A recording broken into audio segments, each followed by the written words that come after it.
Dreamers. Happy Thursday. Sending love and blessings over to each of you over here in Florida. It's another beautiful day, and it's actually a very special one. Today is actually 6/26, and in 2014, this was a very memorable, emotional day that I will never forget. So that is why today's topic is time is precious. So I wanted to go ahead and give a little bit of me so you all can get a little bit of perspective for today. So let me know, how's everybody feeling? Grateful to be alive, grateful for each of you, for God, for the mentorship, for the ability to be able to go ahead and literally be outside, breathe, walk, be in nature, because not everybody got that chance today. Some are sitting inside of a hospital room, some are stuck inside of four walls, so there's a lot to be grateful for. Cedric, I'd love to see it, brother. Here we go. Oh yes, let's go ahead and dive in. So 6/26, 2014, this was actually the day that my life changed forever. And one of my best friends along life, my sister, this was actually the day that she passed. She was born, and it's pretty insane to see how fast life can go.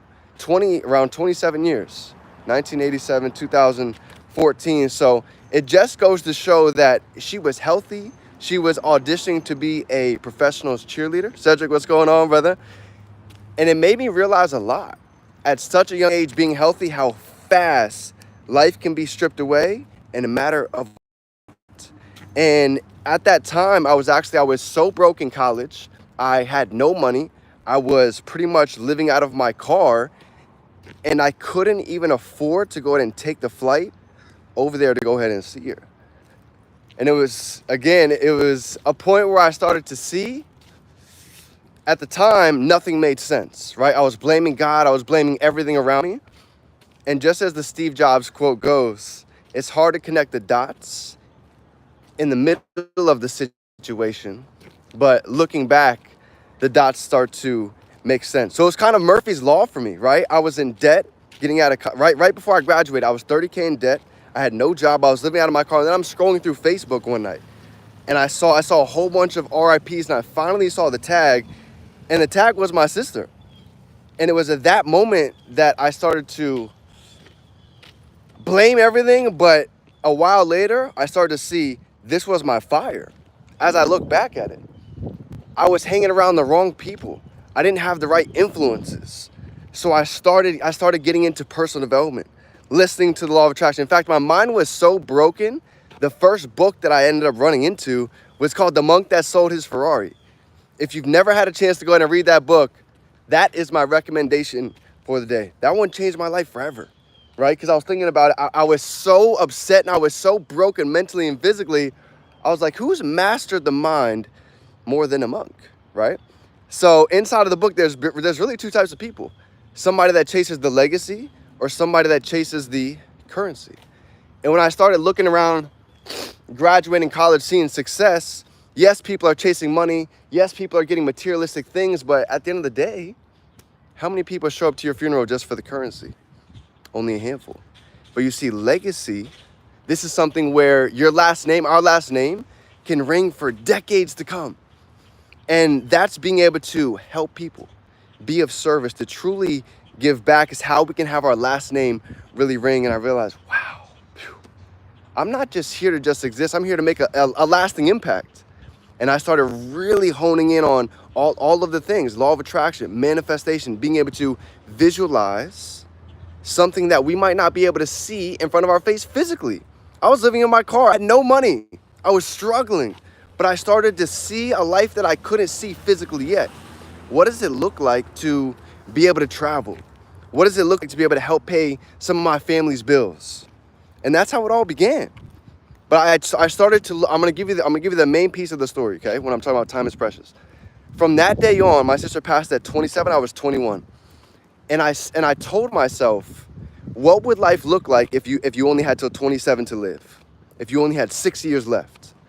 How much urgency would you move with? How much passion? How much gratitude? How many things that we're afraid of will we actually go run after, knowing that at the end of the day, our time is limited, and either we can go and take the risk, or we can not do it and get to the end of life wondering, what if? So that was a game changer for me. And I'm telling you, from 21 to 25, I completely changed my life. And that left a long-lasting impact even to this day. I changed who I surrounded myself with. I stopped listening to music. I started listening to personal development, right? I turned off the Young Thug. I started listening to Holton Bugs, Jim Rohn, right? All of these amazing individuals. So I say that to say, don't wait. Take it from me. Don't wait for a very emotional, deep time in your life to make a decision, to finally realize that time isn't guaranteed. Tomorrow isn't promised. So why not take the risk? Gary Vee always said the biggest risk in life is not taking a risk. Got that from Jim Rohn. And it's true. So whenever you see my post, when you see the impact 1 billion, that's where it came from. That's my why. Because I understand that what we're doing is so much bigger than all of us. So something to think about for today. We all have things in our life that drive us. And the beautiful part about it is, most of the time, it's somebody outside of ourselves. Because we might not do something just for ourselves, but most of the time, we'll do something for those that we love. So I love you, fam. I appreciate you. Know that this mission that we're on, this is deeper than just money. This is world impact. In a time with so much noise and so much darkness, we can be the light in the darkness. And collectively, right, impact 1 billion is not one person goes out and does it. It's one candle goes and lights the next one to go and leave a long-lasting impact. So I love you, fam. You are appreciated. You are needed. You have value, skills, talents, and abilities that are waiting to go ahead and get out so the world can see the greatness. And I couldn't be with a better squad. So anything you need, we got your back, fam. Remember, we can be, do, and have anything. We can hold it in our mind. We can hold it right here in our hand. Let's go out and turn these dreams into reality. It's game time. Let's go.